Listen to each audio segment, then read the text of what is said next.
Señoras y señores, a las 9:36 ya estamos de regreso en esta tertulia de viernes 8 de mayo.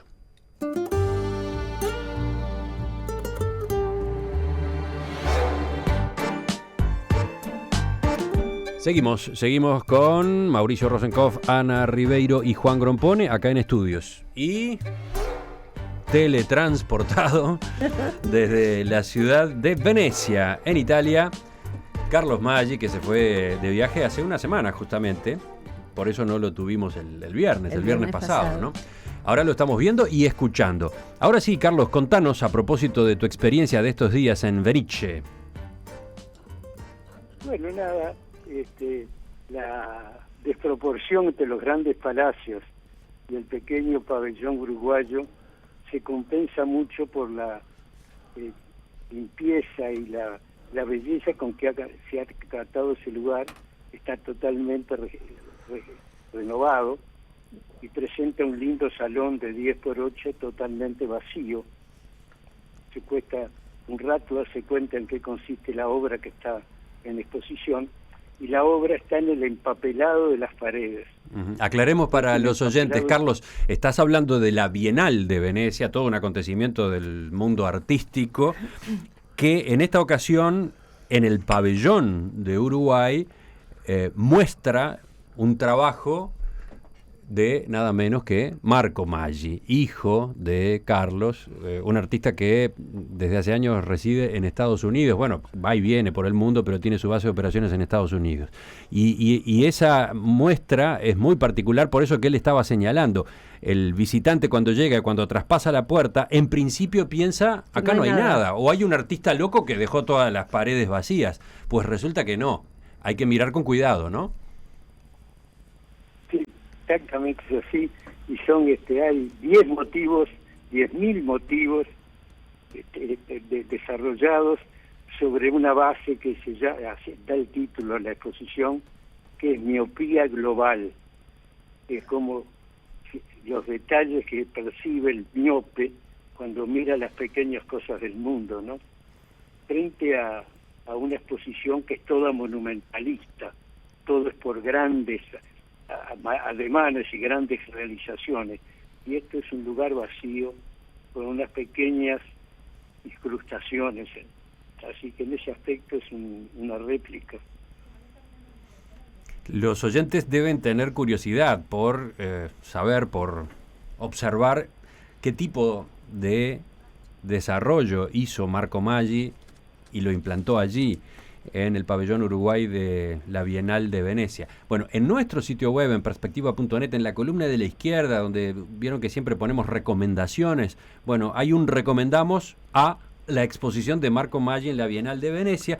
Si hacen clic allí, van a ver que se despliegan las fotos, una serie de fotos muy buenas, además, porque este arte minimalista de Marco requiere a su vez muy buena iluminación y después un fotógrafo de primera para poder registrarlo, ¿no? Para poder captar la sutileza y ese arte que tiene más de piel trabajada que de instalación, que es la tendencia de la plástica en los últimos años.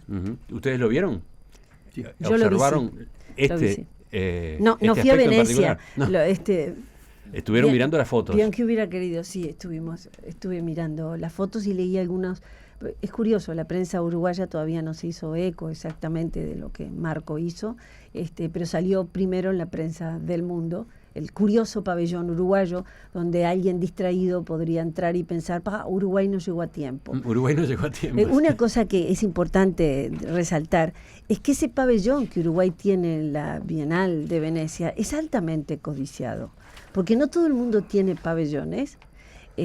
Hay algunos países muy notorios que no lo tienen y que aspiran a tenerlo, y el pequeño Uruguay allí está con su pabellón. Así que más de uno debe haber dicho, ya está, fracasaron los uruguayos, para la próxima reivindicamos el pabellón y lo pedimos para nosotros. Pues no, a los minutos se dan cuenta que hay algo que dice, y dice con fuerza, desde esas paredes talladas desde atrás, ¿no? Con un buril, en donde hay miles imágenes, dice Maggi, sí. Yo no sé cuántas serán, pero Marco estuvo trabajando meses, 12, 14 horas por día para ese material que hoy está en el empapelado del pabellón uruguayo.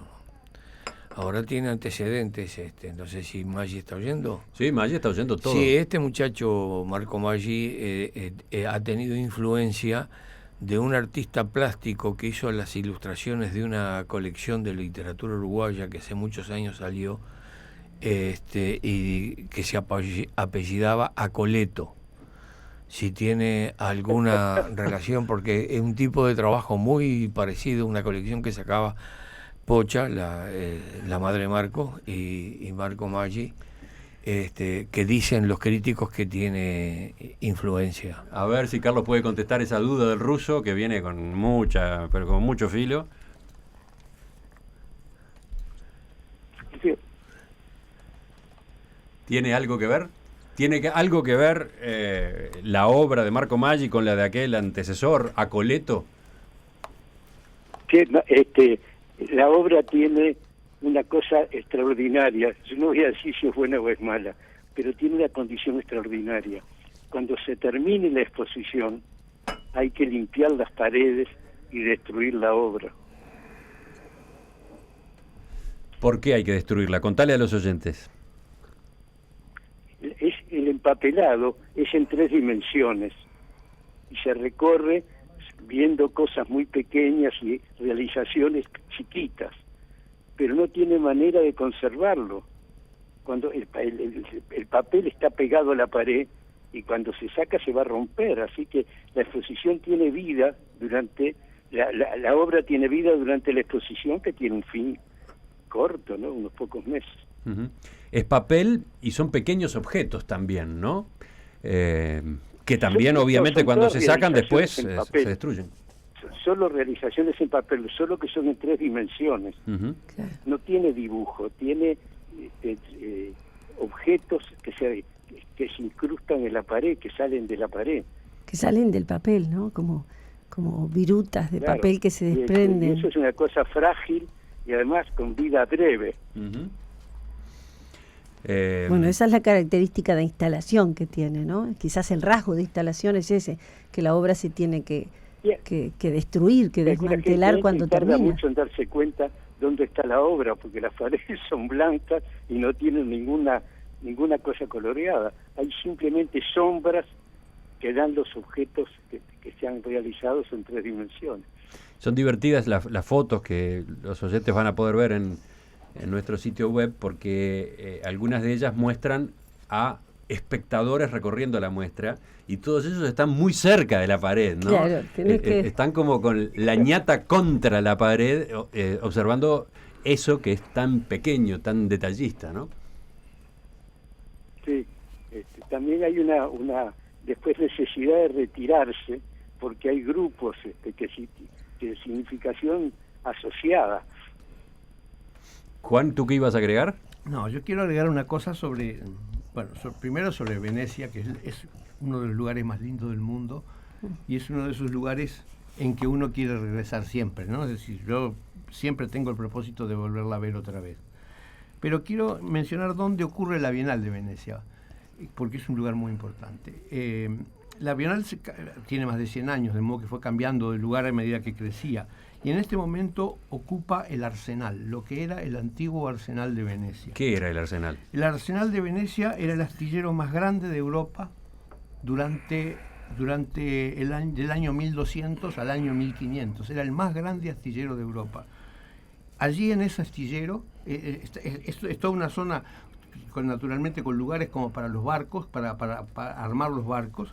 Allí se hicieron la mayoría de los barcos que transportaron a los cruzados, por ejemplo.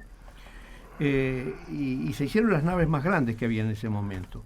Pero como si todo eso fuera poco, ese era el lugar donde trabajaba Galilei, era el lugar donde descubrió el telescopio, donde inventó el telescopio y donde creó las bases de la ciencia moderna. Es decir, el astillero de Venecia fue uno de los primeros centros de investigación tecnológica del mundo. Y lamentablemente cuando uno va a Venecia no lo puede visitar, porque es el sitio de la Bienal, que solo se abre 2 veces por año. Una vez cada 2 años. Bueno, una vez cada 2 años. La única oportunidad que tiene el visitante para verlo, lo digo como receta práctica, es tomar el Vaporetto que va a Murano, porque ese vaporetto pasa por el medio del arsenal, que es la única posibilidad, que es mirarlo, ahí verlo pasar y nada más. Para mí es una de las emociones más grandes de mi vida haber pasado por donde trabajaba Galilei. Claro. 2 o 3 cositas rápidas. Se ve que el pibe se descalzó los auriculares cuando le hacía narración porque no le... A ver, bueno, quiero decir simplemente... No contestó tu pregunta. A ver si ahora la contesta. Carlos, no te hagas el distraído. No. ¿Tenés respuesta para la duda de Mauricio? Opiniones no voy a dar ninguna. Pero ¿qué vínculo o qué relación existe entre la obra de Marco Maggi y la de aquel acoleto de los volúmenes del Club del Libro? Mirá, te voy a contar una anécdota que es buena. Fue siendo un niño a hacer una exposición a Buenos Aires. Y cuando volvió, tenía 16 años y se compró un automóvil que tuvo que esperar 2 años para poder manejar. Le sigue dando vueltas, bueno, no concreta. Bueno, seguramente podés haberte encontrado con el Mercader, con el Moro, con Ana Burián cantando Venecia sin ti. Y además te había sugerido, no sé si pudieron llegar a donde está el monumento original del Collioni, porque hay una historia muy linda. El Collioni dejaba toda su fortuna si le hacían una escultura y la ponían en la Plaza de San Marcos. La fortuna era tal que tuvieron que cabildear y ver qué solución le encontraban, porque no querían tener un centurión con un yelmo donde aparecían 2 testículos en medio de la plaza de la catedral. Entonces crearon detrás de la catedral una pequeña plaza, creo que se llama de Marcos y Pablo, de Marcos y Pedro, donde está el original de ese monumento que tenemos frente a la Facultad de Arquitectura, y que aquí fue vulnerada ¿Por quién? por Carlos Maggi en una película que hizo, La Raya Amarilla, porque lo pintó de arriba abajo. Le pasaba la raya amarilla ya entre ceja y ceja al monumento. Ahora sí, Carlos. Es verdad eso, está frente, el monumento que está frente a la Facultad de Arquitectura es el Colleoni. Y lo encontré acá con la descripción que hizo Mauricio al pie de la letra, recostado en una plaza atrás de la Plaza de San Marcos, medio escondido. Es una escultura absolutamente extraordinaria. En Montevideo está una copia perfecta. ¿Has podido recorrer el arsenal ese que fascina a Juan por el hecho de que allí trabajó Galileo Galilei? Se puede hacer una visita actualmente al arsenal. Se puede entrar y hacer una visita, y al caminar por los espacios está muy cerca, además de los jardines, que eran parte integrante. Así que, Juan, tenés que ir ahora, tenés que aprovechar ahora en la época de la Bienal. Faltan unos meses todavía. En Perspectiva, 30 años de periodismo profesional e independiente. La Bienal de Arte de Venecia está en su edición número 56 y en realidad todavía no se inauguró. Formalmente todavía no se inauguró. Se inaugura en el día de mañana. El pabellón de Uruguay con la muestra de Marco Maggi ha tenido una especie de preestreno, que es el momento durante el cual se tomaron estas fotos que nosotros les estamos ofreciendo en nuestro sitio web. Y si quieren preparar un viaje para no perdérsela, por ejemplo, Juan, anoten que se cierra el 22 de noviembre.